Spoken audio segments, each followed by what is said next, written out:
Each day at Moyne College, we strive for greatness, but always through the eyes of goodness. I'm particularly excited about this year's common reading. This is Virginia Woolf's A Room of One's Own. Here at Moyne, we believe that this type of book gives you a foundation that will help you no matter what you're doing. To share that same book, that same point of reference, I think can be a really important educational experience. When you come into college, you have to be yourself. You can't be somebody you're not, because you're not going to have fun that way. You don't meet your real friends pretending to be somebody. She looks out the window and sees this tailless Manx cat out in the middle of the turf, and she's just thinking.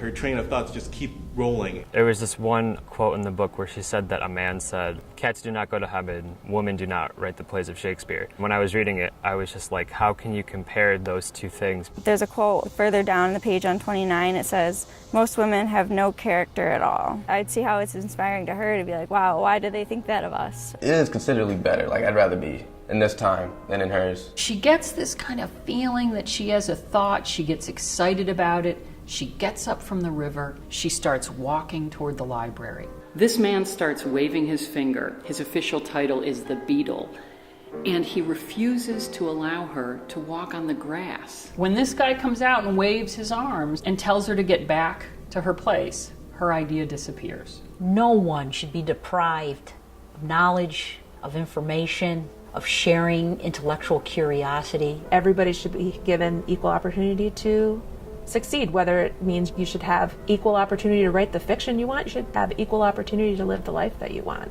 Sometimes that voice doesn't reach out to the right audiences, and A Room of Your Own shows you a little perspective into that. I could not help it. The restlessness was in my nature. It agitated me to pain sometimes. There's something so honest and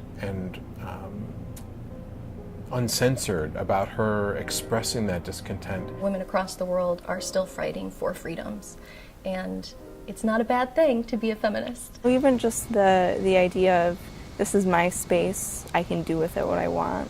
I think that's so important for people to feel like they have that. There's just so many elements about it that really can be applied at any time in your life. Thinking about what you need and want and how to get it. It calls for gigantic courage and strength. More than anything, perhaps, creatures of illusion as we are, it calls for confidence in oneself.